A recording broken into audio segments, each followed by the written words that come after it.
Here's the outline. Oh, yeah, I know I look like a banana, by the way. You don't have to tell me. Pineapple or lemon, whatever you guys want to say. But I was looking down at this water, had a great idea for a video for you guys. I lined up 5 of my rods on the shore here. This water is like super clear and it's a rocky bottom, so that's what we're gonna do. Today is gonna be an underwater footage video, guys, and I'm just gonna show you guys how these 5 lures look under the water in this clear water with this rocky bottom with a little bit of rain on the surface. These lures work underwater. Just so you guys know, we are gonna be throwing a Shaky head, Magnum trick worm, bluegill, Huddleston bluegill, live target frog, and a Whopper Plopper. So we're gonna throw all those into this clear water right now, and I'm gonna have my GoPro underwater. We'll show you guys how they look, and you guys can get an idea how these lures work in clear water situations and how they actually look under the water, in case you guys are researching or debating on buying some tackle. If you guys dig this video, by the way, drop some comments below if you guys want to see me do some more of this underwater footage stuff. It's super easy for me. I have this got it. I got this camera pole. It's actually a painter's pole that I've been using on my kayak. It's super long. You guys can see. I can actually extend it out another 2 extensions, but this is the furthest I ever go with it. Right now we got it set at like 8 feet, so I'm just gonna put it out in front of me, step on it, and show you guys how these lures look underwater. I'll put every lure I own underwater if you guys just wanna see how these lures work underwater. Underwater footage is cool, and clear water is cool too, so before we lose all this sun, let's get a couple lures under the water and show you guys how they look. Stay tuned. Come on in, the water's fine. All right, in the drink you go. Oh, you're upside down though. We don't want that. In the drink you go. All right, first up, let's show you guys a Shaky head. I'm gonna put an exact description of what all this is at the in my description and at the bottom of the screen. But first up, for the underwater testing right here, little Shaky head. I'll show you guys how it looks.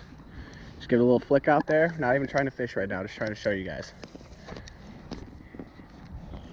So a Shaky head, one of the cool things about it is generally some of them don't work the same as others, but when you cast it down there, it wants to stand the worm up.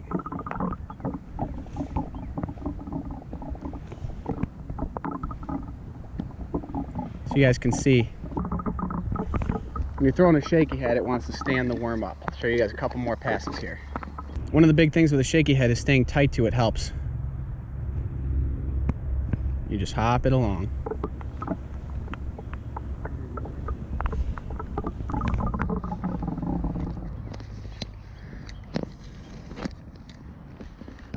Let's go on to the next.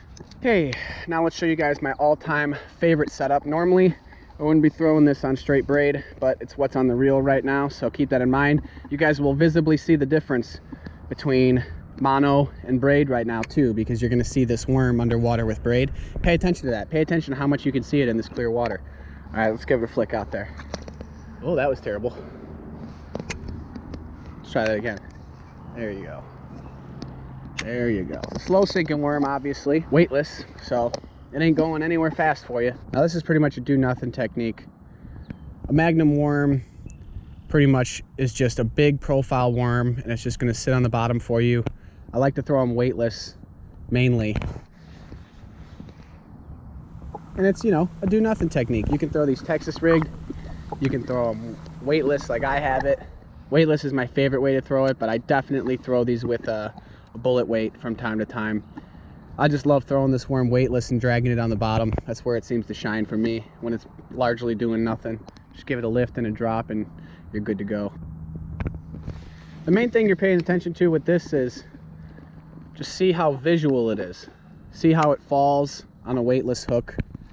You know, obviously this isn't a super exciting technique, but not every technique is going to be like the craziest thing you've ever seen in the water. Sometimes less is more, and something like this Magnum worm is definitely less is more. It's got a good heavy duty hook on there. It also helps the worm sink just a little bit favored this way instead of falling completely flat. It favors this side just a little bit. Keep that hook text posed so that hook point is tucked into that worm right there. Watermelon red.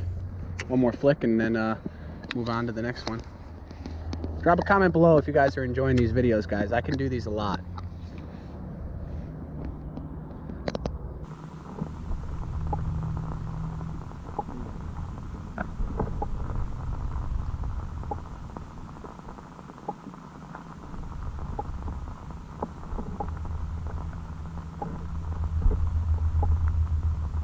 number 3, the Huddleston BlueGill. Now this thing looks awesome underwater, guys. You see how good it looks above the surface? Just wait till you see this underwater.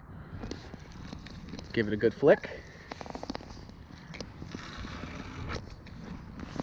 Show you guys how it comes back a couple different ways. I'm going to show you guys a straight retrieve where it's actually working through the water. I'll show you guys bouncing, nosing off the bottom, because that's kind of how bluegill tend to eat. They peck either at the surface or the bottom. They're pecking, so you kind of hop the bluegill along. And then I'm just going to show you guys what it looks like when you're just dragging it. Stop and drag, stop and drag. We'll show you guys those 3 ways, and then we'll move on to number 4. So here's straight pass.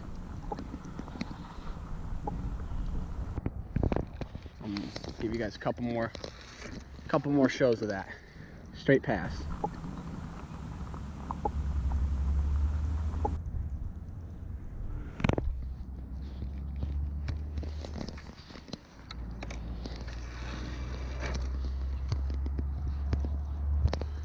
Right in front of the camera. This is just a straight retrieve, not doing anything different to it, just pulling it along. Now, I'll show you guys what it's like when you're hopping it along off the bottom, kind of like a bluegill would be pecking. We'll show you guys how that looks here.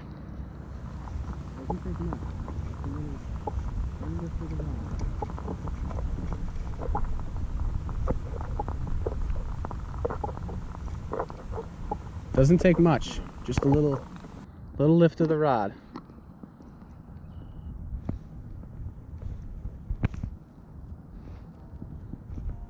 That's all it takes.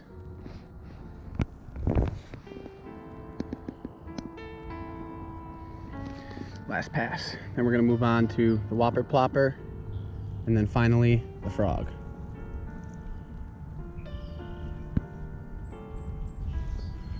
Now you might be able to see it, you might not, but I can. When you're pulling this bluegill along, the nose actually seems to cut through that grass better than you would think. Do it one more time here. It doesn't seem to get hung up. It's actually a really solid lure in that regard. Comes through grass nice, comes through rocks nice. It's heavy and big enough to be a good profile bait, but it's small enough that it comes through everything just real nice. All right, number 4.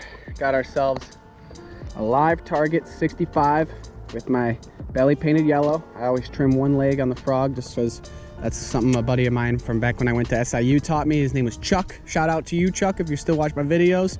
Yeah, I still do that. Still trim the legs. Definitely something that worked out for me really well. Seemed to help the frogs walk really good.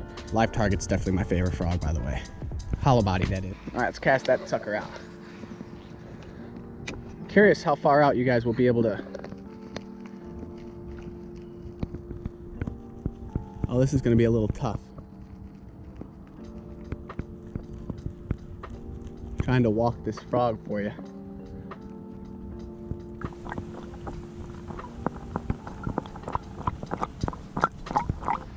So when you're walking that frog, it's done by a cadence of matching the twist of your reel to the pop of the rod.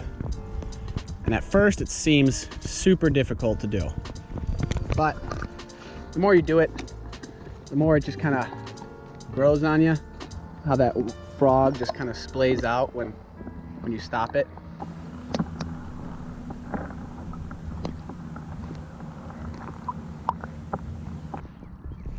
Show you guys how I'll just show you guys how it looks in a way that I don't even really use frogs, and that's just like reel and stop, reel and stop, reel and stop.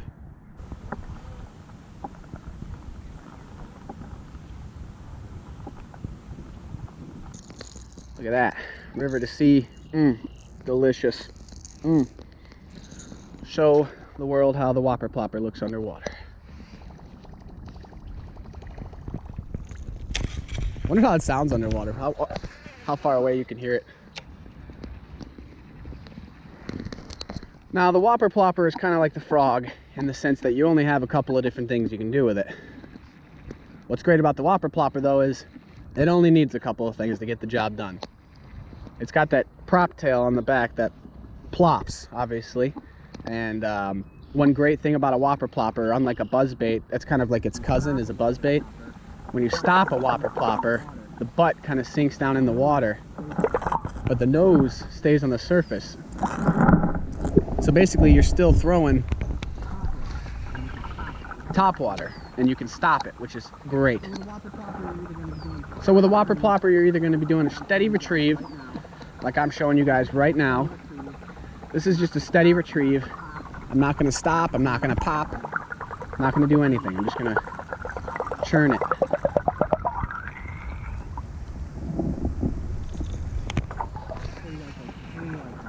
Show you guys like 3 like that, just straight up reeling. Show you at a couple different speeds though. This is going to be the slower speed. However slow I can do it and still get a blow up to show up on camera.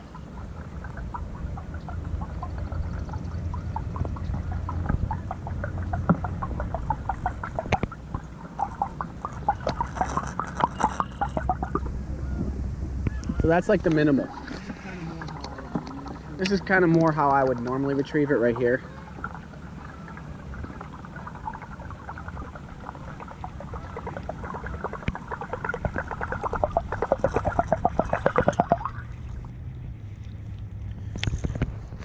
Alright, now I'll show you guys a couple variations.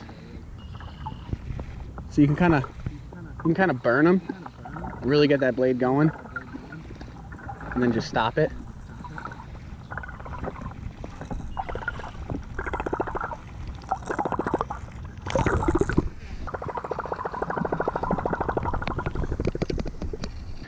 If you guys want to see some more of me using this camera pole, drop a comment below, hit that like button for me. Let me know that you dug it.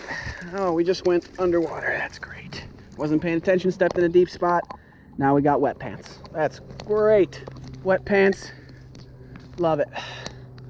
Don't love it. It actually sucks. Gosh damn it.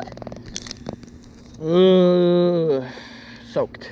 Straight up soaked. What'd you guys think of those lures, guys? What did you think? Did you guys enjoy seeing that underwater footage? Drop some comments below. Give me some feedback. If you guys thought that was boring, you don't want to see it, you say, hey Ryan, we don't care about seeing those juicy looking lures underwater. We just want to see them hammer some bass. Let me know in the comment section too. I need to know that kind of stuff, but I've seen a lot of it on YouTube. Thought the water looked good today. Thought it was a good opportunity to show you guys how these lures look underwater, because I was looking at them underwater and all I could think was, dang, I'd really like to show the folks at home how these look, because when it comes to underwater footage, that's some of the most key stuff when it comes to figuring out if you like that lure, or if you want to use that lure, or if that lure is going to work in your body of water. This right here is a quarry pit. We used to be a quarry pit, not a quarry pit anymore. It's forest preserve. Clear water, rocky bottom, sandy bottom. Some areas have more grass than others, but for the most part, it's pretty open here. And yeah, if you got fisheries like this and you want to throw lures like that, hopefully this underwater footage helped you guys in a deciding factor, or just getting an idea of how some of these things actually do work and operate underwater. I think that bluegill looks super cool underwater. We actually have another bluegill swim bait on the way from Tackle Warehouse that is even cooler than that one. So if you guys want to see me put that one underwater, drop a comment below and we'll do it. So if you guys enjoyed that video, hit that subscribe button for me, hit the like button, join the giveaway. Still running till we hit 500 subscribers. If the ticker hasn't hit 500 below the screen here by the time you guys are watching this video, you guys still got a chance to enter. You just can't enter in this video. I'll leave a card for you. Click that card, go over to the giveaway video, hit the like button on that video, subscribe to the channel and drop a comment on that video, and you guys will be entered to win a baitcaster and or big pile of lures. Thanks for watching, guys. Keep water hopping, and I'll see you soon.